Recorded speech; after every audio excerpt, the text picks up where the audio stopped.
There is no doubt about it that the two most anticipated Star Wars TV shows for both this year and next year are the Kenobi series and the Ahsoka Tano TV show. That's really going to have a lot to do with the Jedi, the Cosmic Force, and the Jedi mythos, and exactly how a lot of that is going to be incorporated into the return of Star Wars Legends, and how that's going to play a big role in the Ahsoka series, and also in the Kenobi TV show. We'll talk about that a little bit later as well. This is Mike Zero. Make sure to subscribe if you're new to the channel for future Star Wars updates.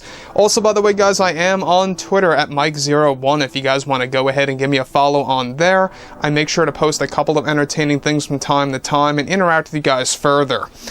So, the thing about the roadmap of the Star Wars universe is that we have a lot of things happening at once, at the same exact time between George, John, and Dave. I mean, they are very busy. They are working on multiple Star Wars projects at the same exact time. I mean, we're talking about over a dozen Star Wars projects, most of which are TV shows in live-action form, but a handful are in animated. And they really are trying to turn things around for the franchise, to really give fans a fresh new take on the franchise and really give them exactly what they have been asking for the past number of years. Now, when you look at everything related to, of course, what multiple actors have been talking about for the past number of weeks, and how they've been a little bit more vocal about their experience on the sets of Star Wars, such as Daisy Ridley, Mark Hamill, Adam Driver, and more. You know, obviously this has a lot to do with the fact that Star Wars is now steering in a better direction, and the fans are beginning to accept exactly what Disney is up to with the Kenobi show, the Ahsoka series, and more. So, on top of all of this, alright, what's really interesting is exactly what Mark Hamill recently had to say about actor Hayden Christensen and how this really involves Star Wars movies. We're going to get into that in just a second. Now, given that the Kenobi series is set to end production by the middle of April, creators Jon Favreau and Dave Filoni are also working on the Ahsoka Tano TV show now in order to expand the Star Wars universe to a different level. Now, however, it's described that in a recent interview with actor Mark Hamill, he went on to discuss his experience working on the sequel trilogy movies and how this led to a revelation about actor Hayden Christensen. Now, Mark Hamill went on to say, "When I was working on The Last Jedi with director Rian Johnson, we had actually discussed the return of Hayden as Anakin Skywalker for us to have a father and son reunion. I really pushed Rian to make this happen, as it's something I know the fans would want desperately."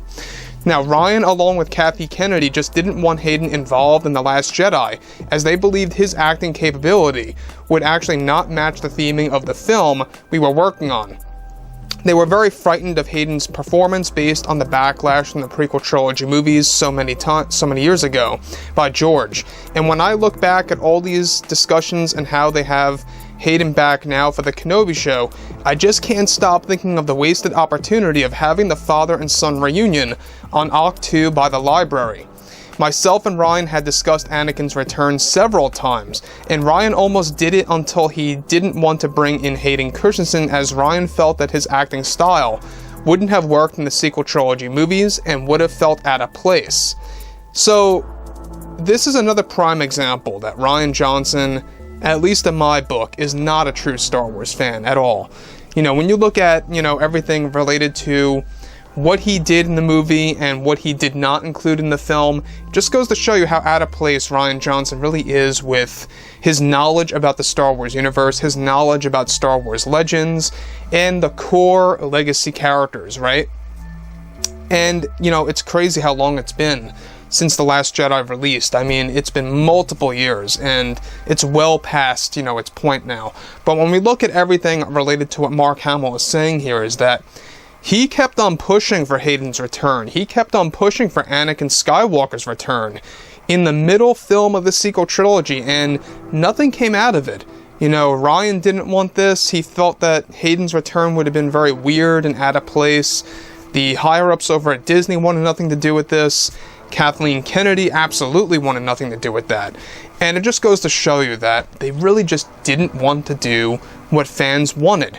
And now that John and Dave have these big promotions over at Lucasfilm and how they have a lot of power on a creative level over at Lucasfilm, they've been calling the shots on the Kenobi series, and they're going to also be doing wonderful things with the Ahsoka Tano TV show, you know, bringing a return of Hayden Christensen's Anakin Skywalker's Force Ghost in the Ahsoka show, along with Darth Vader coming back in the Kenobi series, with, of course, Clone Wars Anakin in flashback form. And we're going to get all these different types of Anakin Skywalker in the universe that's being now constructed by Disney and Lucasfilm. And I think that's exactly why Mark Hamill feels, you know, so let down, and how he believes that it's such a missed opportunity is because look at where we are now. Hayden's back, Hayden's being praised, Disney's embracing Hayden's return, but why couldn't they just do this back in 2017 is the biggest question of all. Well, the answer is that you had people that were not really fans working on these Star Wars projects. That's the ultimate and sad truth, guys.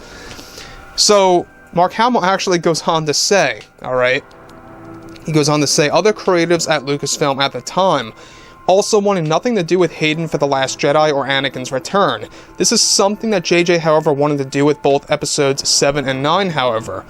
I also spoke to Ryan about Hayden coming on board for perhaps another scene that didn't involve the tree library and/or Luke.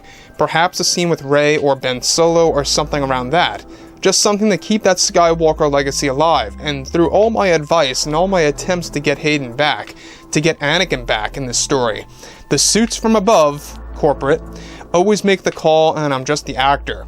But that really, of course, really didn't involve Anakin, as they felt the father and son reunion would have been over the top for a Star Wars movie.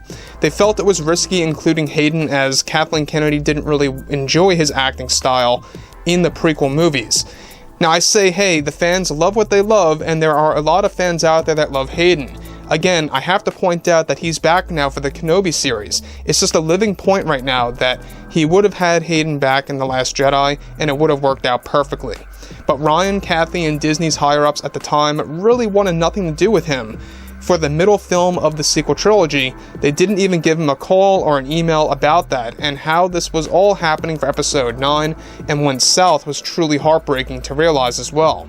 But I am happy for Hayden's return in Kenobi, and I am happy that he's actually getting a lot more jobs.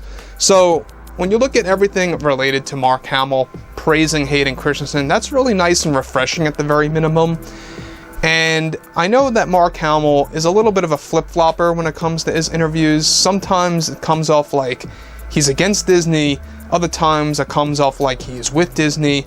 You're not quite sure exactly what the man's really truly thinking or what he truly believes, but I digress. The thing about Hayden deliberately not getting the request, approval, to come on board of a Star Wars movie, it just shows you that they purposely refused to have any kind of association with the major Skywalker characters in the sequel movies.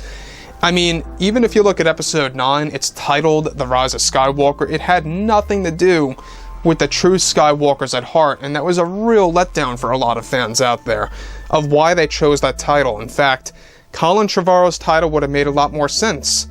Duel of the Fates, you know? It's very honest, it doesn't have anything to do with luring people in thinking that this movie has to do with Skywalkers, and it just would have worked, and they should have kept that title at the very minimum, in my book. So, overall, guys, you know, drop a comment below. Let me know about all this in the comments, and if you guys did enjoy the content for today, make sure to drop a thumbs up on this video to support the channel. I thank you all so very much for the kind support, and I'll catch you guys next time.